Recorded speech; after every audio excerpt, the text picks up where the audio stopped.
What I always wanted to do with this YouTube channel is catalog and document all the things I need to replace on my car. If you didn't already know, I drive a 1998 Lexus GS 400, also known as the second gen GS. I have manual swapped it. I have added a M112 supercharger to it. I have also put a limited slip differential on it. If you want to know more about any of those things, go back and check out those episodes. Now, don't turn off the video. Everybody is probably going to have to do this at some point, and that's these darn key fobs right here. These things break all the time, especially if you daily drive your car. So I'm just going to walk you through the simple steps of getting this replaced for an affordable option.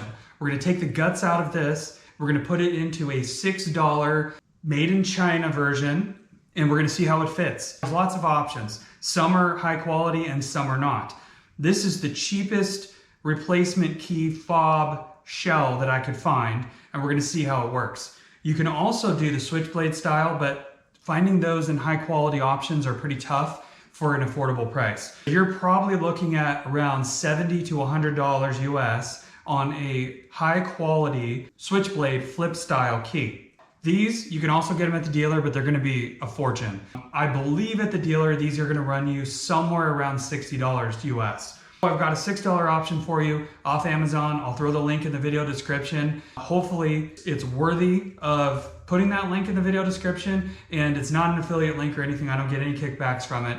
Let's tear the guts out of this thing and let's get them put into the new item. All this episode is doing is taking the fob that is actually inside of here and this key part and replacing it with a cheaper $6 version. So I don't know about you guys, but I've tried various things. I tried to plastic weld this. I tried to tape it. The tape actually worked okay to hold it in place, but I'm going to show you what you'll probably experience at some point. And that is really loose in there. It feels very chintzy when I go to turn the key to the start position. But first, what you need to do is get a very small Phillips head, and you're going to take this screw out. So just unscrew that. Set it to the side. It's very small, so don't lose it. You might need a flathead screwdriver, but mine's so wasted that I can just pull this apart. So that should pop off like that. That's what it looks like inside. This is the transmitter part. We can clean that up a little bit. It's a little bit dirty. But here is the blade, I'll call it, that holds the key in place. And you can see I did some plastic welding on it. You need this. Do not lose this.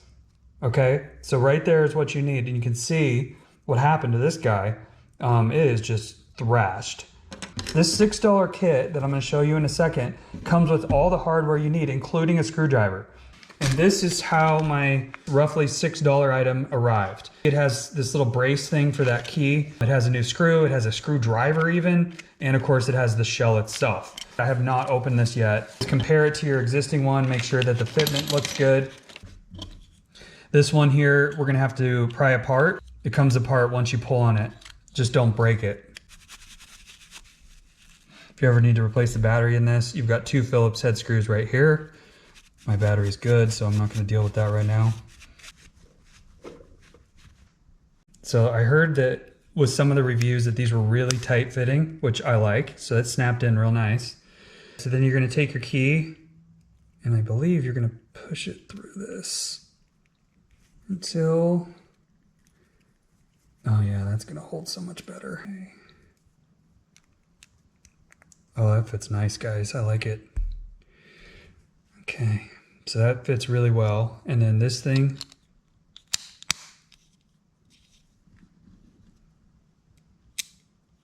All right, don't strip it out. It's going into plastic. Okay, feels snug. Looks so much better.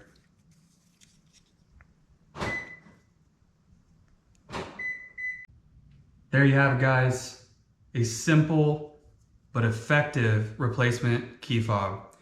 I know that many of you probably are going around with wobbly keys or broken key fob things because you're just not, you don't want to spend the money or you're not positive. I can tell you that this is a great option. I'll put the link in the video description as mentioned before. Drop a comment, tell me about your key fobs, tell me how thrashed they are. Got any stories? Share them in the comment section. If you're not already a subscriber though, be sure to hit that subscribe button, drop a like, and drop a comment, and I'll see you on the next episode. Did you guys really think I was going to do an episode just about a key?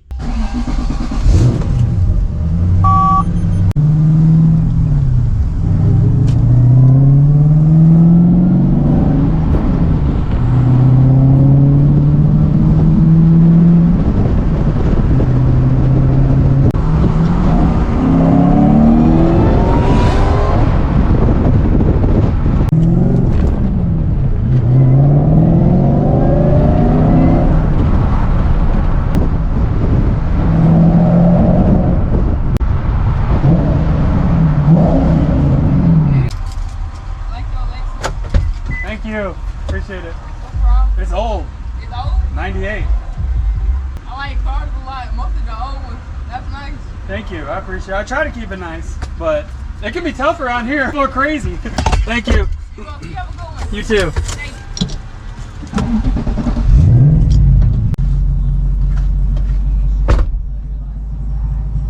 Oh, you have one manual too? I just got rid of my WRX wagon. That's 5 speed. It's a lost start. I'm telling you. Well, I tell these kids around here, if things ever go bad, y'all gonna be in a world of hurt. Seriously? My first car was a 1979 Toyota Corolla. Heck The yeah. manual choke. Oh yeah. You did everything by hand. Those days are coming to an end, I unfortunately. can even do 3 on a tree. Heck yeah. That's what I'm talking about. Thank you. Thank